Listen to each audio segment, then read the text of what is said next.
Hello friends, welcome to kitchen aroma. ఇవాళ వీడియోలో నాటుకోడి కూరని ప్రెషర్ కుక్కర్లో ఎలా చేసుకోవాలో చూద్దామండి. నాటుకోడిని వండినప్పుడు ఎక్కువ మందికి అది మెత్తగా అవ్వకుండా కొంచెం గట్టిగా ఉంటుంది.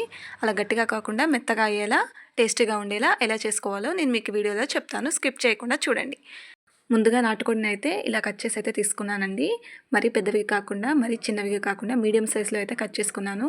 వీటిని ఇప్పుడు మనం క్లీన్ చేయడానికి ఒక స్పూన్ వరకు పసుపుని, ఒక స్పూన్ వరకు ఉప్పుని అయితే తీసుకున్నానండి. ఇలా తీసుకోవడం వల్ల దాంట్లో ఉన్న డస్ట్ అయితే పోతుంది.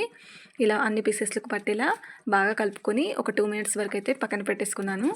2 మినిట్స్ తర్వాత వీటిని బాగా వాష్ చేసుకున్నానండి. వాష్ చేసుకున్న తర్వాతకి నేను మీకు చూపిస్తున్నాను. చూడండి పీసెస్ ఎలా ఉన్నాయో. వీటికి ఉప్పు, పసుపు అనేది బాగా పట్టిందండి. ఇలా పట్టడం వల్ల దాంట్లో ఉన్న డస్ట్ ఏమైనా ఉంటే పోతుంది, వాసన కూడా ఎక్కువగా రాకుండా ఉంటుందండి. ఇలా క్లీన్ చేసుకున్న తర్వాత ప్రాసెస్ ఏంటో చూద్దాం. Let's get in to the video. First మనం స్టవ్ ఆన్ చేసుకొని కుక్కర్ పెట్టేసుకోవాలి. కుక్కర్లో ఇప్పుడు నేను 4 to 5 టేబుల్ స్పూన్స్ వరకు ఆయిల్ అయితే తీసుకుంటున్నానండి.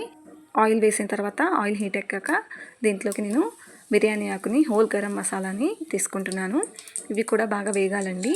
ఇవన్నీ వేగిన తర్వాత ఇప్పుడు 2 నుండి 3 రెమ్మల వరకు కరివేపాకుని అయితే తీసుకుంటున్నాను. మీకు నచ్చకపోతే స్కిప్ చేయొచ్చు.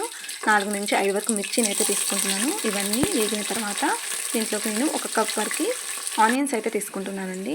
ఏమైనా సరే కొంచెం వేగిన తర్వాత మనం నెక్స్ట్ అయితే కలుపుకోవాలి. చూడండి, ఇలా లైట్ గోల్డెన్ కలర్ వచ్చే వరకు అయితే కలుపుకుంటున్నాను.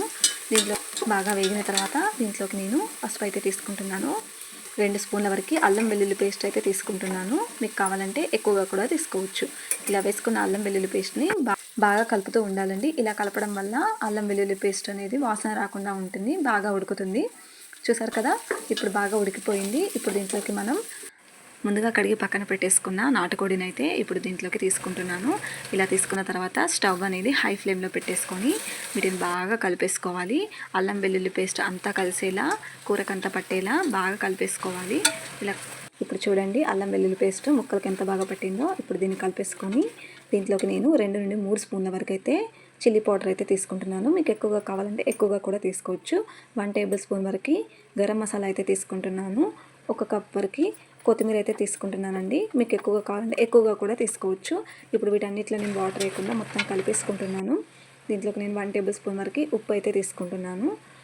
ఇప్పుడు 2 నుండి 3 స్పూన్ల వరకు వాటర్ అయితే తీసుకొని బాగా కలుపుకుంటున్నాను. ఉప్పు, కారం బాగా పడతాయి. ఒకవేళ మనం ఎక్కువ వాటర్ అయితే తీసుకుంటే ఉప్పు, కారం అనేవి ముక్కలకు ఎక్కువగా పట్టవండి. కాబట్టి తక్కువనే వాటర్ తీసుకొని బాగా కలిపేసుకోవాలి. ఇప్పుడు నేను ప్రెషర్ కుక్కర్ మూత అయితే పెట్టేసుకుంటున్నాను, రబ్బర్ తీసేసి.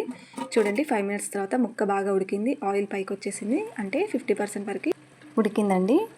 ఇప్పుడు దీంట్లోకి నేను టమాటో ప్యూరీని అయితే తీసుకుంటున్నాను.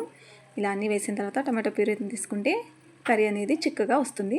ఇప్పుడు దీంట్లోకి నేను టేస్ట్ని, ఉప్పు, కారం సరిపోయిందా లేదా అని చూసుకొని తర్వాత ఈ ముక్కలకి నేను సరిపడా వాటర్ అయితే వేసుకుంటున్నాను.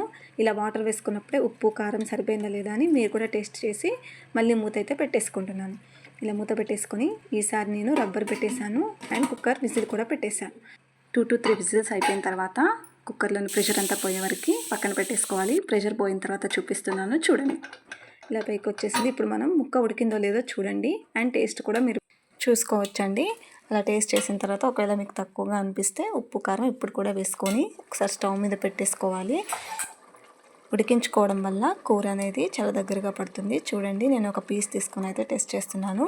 బాగా ఉడికిపోయిందండి ఇప్పటికే.